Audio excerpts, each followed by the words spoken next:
Balitang Pambansa. Gusto ng Pangulong Bongbong Marcos Jr. ng mas malinaw at komprehensibong solusyon sa problema sa trapiko sa bansa. Ayon kay NEDA Secretary Arsenio Balisacan, nagkaroon ng mahabang diskusyon ang gabinete ni PBBM tungkol sa trapiko. Inutusan na raw ng Pangulong mga kalihim na magsumite ng rekomendasyon kung paano mag-a-adjust ang kani-kanilang opisina. Ang giit ni PBBM, hindi pwedeng patingi-tingi ang pag-aayos ng trapiko sa bansa.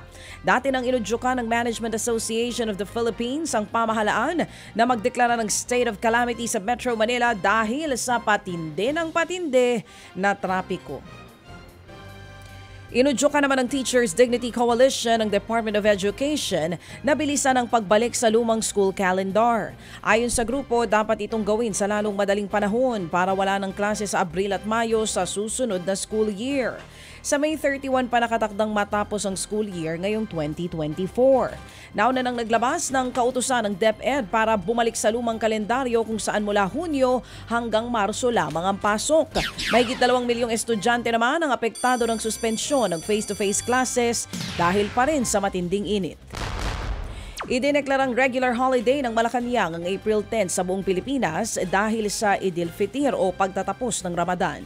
Kasunod yan ang rekomendasyon ng National Commission on Muslim Filipinos. Ang Idil Fitr nga po ay isang Islamic holiday na sumisimbolo sa ating mga kapatid na Muslim sa pagtatapos ng Ramadan. Ted Filon at DJ Chacha ngayon nasa Radyo 5 92.3 News FM Monday to Friday 6 to 10 a.m.